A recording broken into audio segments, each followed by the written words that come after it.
Imagine a city. Not just any city but the city.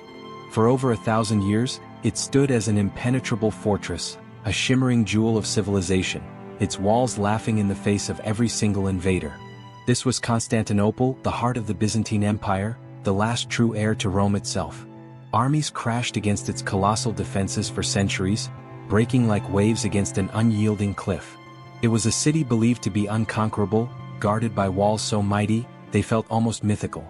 But what if I told you that in just 53 desperate days this titan, this millennium-old bulwark, would fall? What happened in those frantic weeks of 1453 that could bring down the greatest defensive marvel the world had ever known? Get ready, because this is the story of the day an empire died.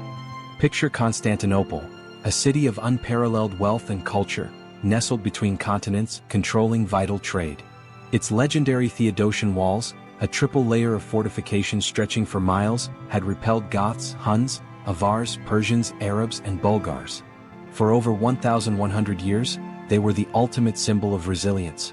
But by the mid-15th century, the Byzantine Empire was a shadow of its former glory. Impoverished, religiously divided, and isolated, it was little more than the city itself. Enter Sultan Mehmed II.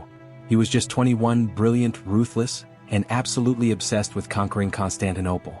He saw it not just as a prize, but as the destiny of his burgeoning Ottoman Empire.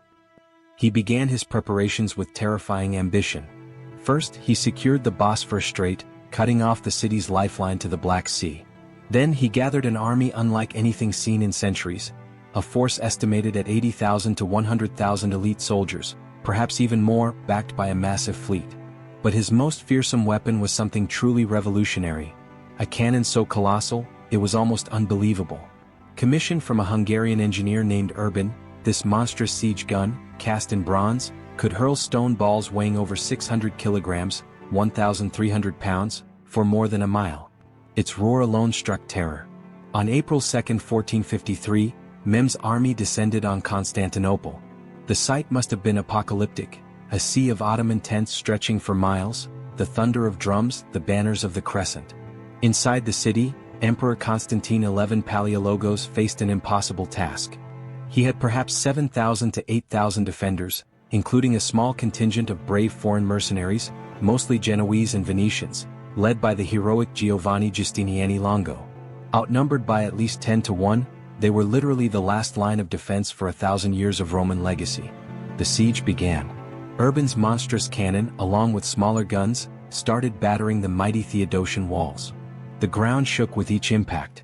Chunks of masonry, some the size of small carts, disintegrated. Yet, the Byzantines fought back with incredible determination. Every night, under cover of darkness, they desperately repaired breaches, using timber, rubble, and even their own clothes. The Ottomans tried to breach the Golden Horn, the city's harbor, crucial for resupplying the defenders. But the Byzantines had a secret weapon, a massive iron chain stretched across the mouth of the harbor, blocking any Ottoman ships from entering. For weeks, the chain held, a defiant symbol. Then Mehmed unleashed a stroke of tactical genius. Unable to break the chain, he decided to go around it. Over a single night, his engineers built a massive, greased wooden ramp, nearly a mile long, over the hills of Galata. The next morning, Byzantines watched in horror. 70 Ottoman warships, sails unfurled, were being dragged overland by thousands of men and oxen, bypassing the chain completely, right into the Golden Horn. An audacious, almost unbelievable feat. Now, the city was truly surrounded, vulnerable from all sides. The tension inside the city became unbearable. Supplies dwindled. Exhaustion set in. Attacks came relentlessly, and not just from cannons, but from scaling ladders, mining tunnels dug beneath the walls, and constant skirmishes.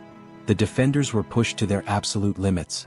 Giustiniani, the brave Genoese commander, was wounded, a devastating blow to morale. Mehmed knew the city was on the brink. On May 26, he called for an all-out final assault, promising his troops 3 days of plunder if they broke through. For 2 days the city braced itself. The bells of Hagia Sophia rang incessantly, a mournful, desperate call. Emperor Constantine XI, knowing the end was near, addressed his people one last time. He appealed to their courage, faith, and heritage. He would not surrender. He would fight to the last breath. The final attack began in the early hours of May 29th. It came in 3 waves. First, the irregulars, the Bashi bazooks, thrown at the walls to exhaust the defenders. Then the disciplined Anatolian troops. Finally, the elite Janissaries, Mehmed's shock troops, renowned for their ferocity. The fighting was hand-to-hand, brutal, relentless. The Byzantines, despite their exhaustion, fought with the desperation of men defending their homes, their history, their very civilization. Constantine XI, stripping his imperial regalia, fought alongside his men at the breached walls, a true warrior emperor. The walls were breached again and again. But the defenders pushed them back time after time.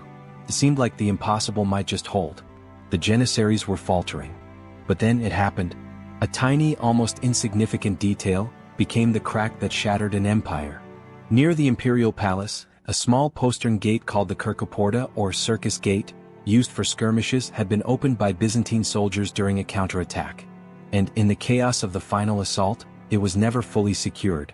A small contingent of Ottoman soldiers, perhaps by chance, discovered it. Pushing through, they unfurled the Ottoman flag inside the city walls. The sight was enough. Panic erupted among the exhausted defenders.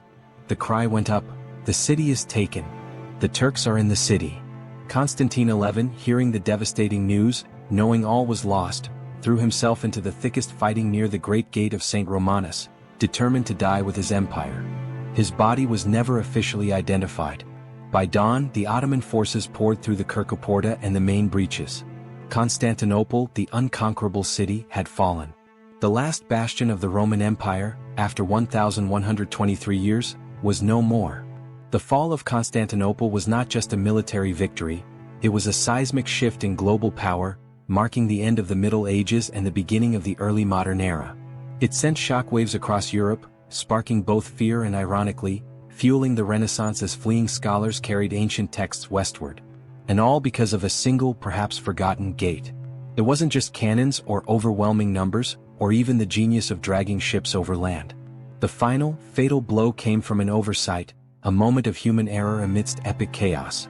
A forgotten gate and 1,000 years of history crashed down.